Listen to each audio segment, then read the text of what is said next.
Well, ladies and gentlemen, we're back again with another disturbing Jay Slater video, but this one is going to come with a bit of a twist. Recently, we've stumbled across some crucial information potentially linking Jay to being a money mule. There are a number of dots that can connect to this same theory. But what is a money mule, and why would Jay Slater be the perfect person for the job? Well, in this video, I want to give you some perspective. We're going to take a look at various different videos that are going to give us a clearer understanding as to what a money mule is and why Jay Slater would have been the perfect person for the job.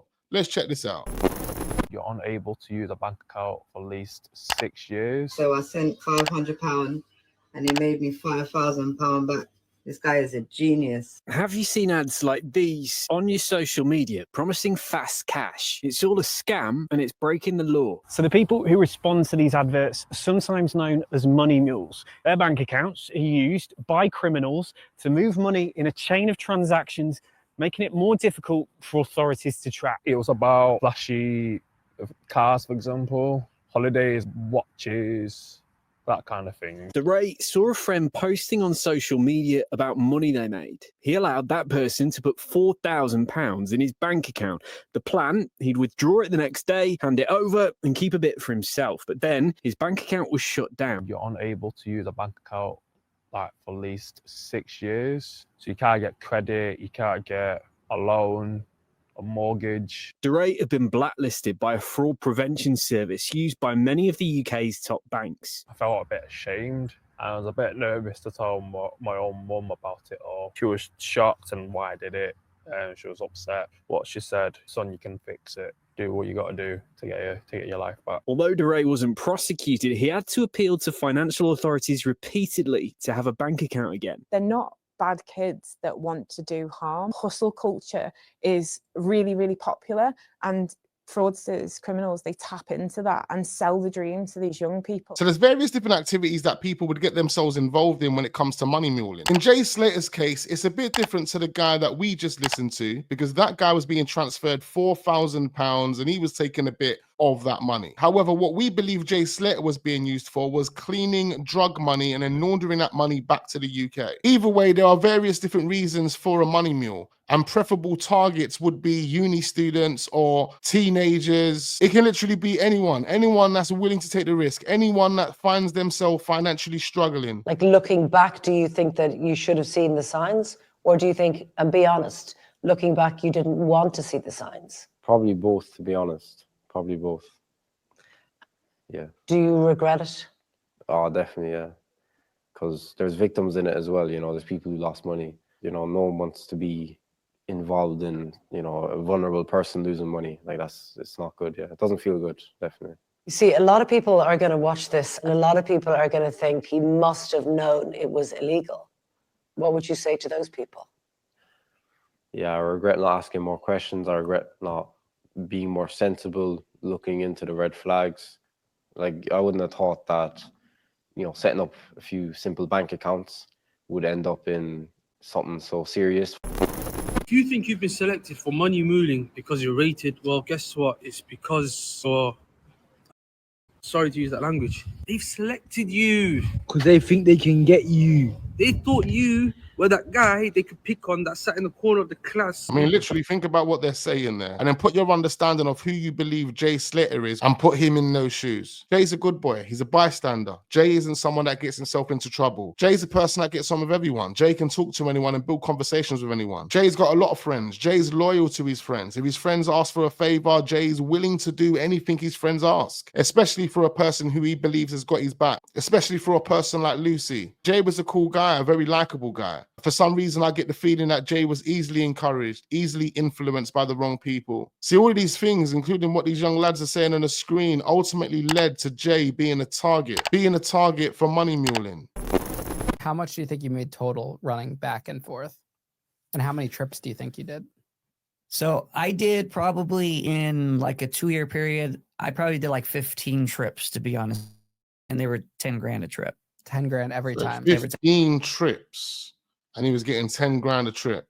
Now, some people might look at that and say, oh, that's nothing, 10 grand a trip, 15 trips over a course of 2 years. Again, it all depends on the individual and how active they want to be. But a person we can kind of look at and use as an example in this case would be someone like Lucy. Lucy is 18 years old, and how many trips has Lucy been on involving things like festivals? The list of holidays is probably longer than my last shopping list. She's only 18 years old and I've probably just done over £400 in Tesco's. See, how long can a person be a money mule for before they get caught? Again, it depends on what type of operation they're involved in. So when we're talking about £4,000, £5,000, £6,000 drops into your account, those type of operations will get flagged instantly by your bank, especially if you're someone that isn't getting that type of money dropped into your account on a regular basis. In this Jay Slater case where we believe these guys are cleaning and laundering money, we're not talking about dropping 4, 5, 6K into your account at a time. We're talking about collecting maybe 10 to 50 euros per transaction. Anything under the £999 does not get flagged by a British bank. I could have £500 put into my account 10 times over the next 10 days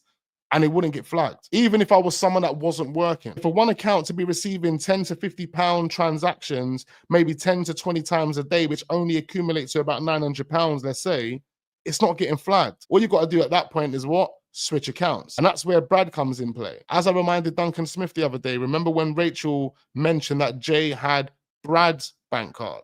Why would Jay have Brad's bank card? In fact, Brad told Little Miss Vodka that Jay knew Lucy better than he did, although we've recently found out that Brad and Lucy went to the same secondary school and Jay went to a totally different one. Secondly, Brad also mentioned to Little Miss Vodka that he was brought onto the holiday at last minute. And maybe that last minute was because they needed his bank account as well. Again, just theorizing, trying to understand what Brad's potential role could have been if they were there being money mules. So how does that transaction look? Do they pay you up front or do they pay you after? After, because they want to make sure they want to make sure that they get their stuff. So you drop off the stuff at whatever location and then they give you an envelope with 10 grand. Yeah. So only for me, I would take it back to the house that I'm very familiar with. I take it to them. They go, they look at, they make sure everything's good. 10 grand. Here you go. Teenagers are being used as money mules to help fraudsters pull off highly sophisticated scams. Through social media and word of mouth, children as young as 14 are being asked to hand over their bank details. They're told a small percentage of the money that's passed through their account is theirs to keep. What many don't realise is that they are money laundering, and that action could see them end up with a criminal record. They're being told there's no ramifications, nothing will ever happen to you, which is not true. You will be arrested. Eventually you will be arrested because it's your passport, it's your bank account. You're the easy person to find and locate. You're the one committing the serious offence. Because without you, without the money mule, the criminal cannot cash out their money. And that leads me to think that if Jay was involved in being a money mule, something clearly went wrong. And it could explain why Lucy and Jay had that little kind of moment in the NRG festival when Jay pulled his arm away from her. She then again whispered in his ear for the second time after that as Jay walked away, like if she was warning him and Jay weren't listening. What's extremely interesting when you mention Jay weren't listening is that Lucy mentioned in one of her statements that Jay weren't listening. The nice thing about uni isn't trying to make new friends or stay on top of the workload. It's something you might have never heard of before, something that we aren't taught enough about in school and something that can affect thousands of young people every year. Being a money mule, if you've never heard of what a money mule is, join the club, because I'd never heard of one either. It's essentially someone that lets criminals use their bank account to move money, a type of money laundering which is illegal. 1 in 5 money mules in the UK are under the age of 21, which means being aware of what one is while you're at uni is crucial. What is child financial exploitation? Sometimes known as money muling, it's a term used to refer to when an exploiter uses a young person's bank account to hold and transfer illegal money. Criminals will move the illegal money into the young person's bank account to hide the origin and make it seem like it's come from a legit source. Exactly, and that's what Lucy done with that transaction into Jay's account. She put the reference down as drinks. A few interesting things there just to kind of ponder, ladies and gentlemen. I believe at this moment in time, we're getting closer to understanding what truly happened to Jay, what Jay was involved in, and ultimately what led to his death. I want to know exactly what you are thinking, so leave all your comments down below in the comment section. Make sure you hit the like button and do subscribe to the channel if you are newly watching. There will be more Jay Slater videos uploading, so don't go anywhere. Turn your notification bells on so you don't miss out on those videos, and I look forward to seeing you guys on the next one.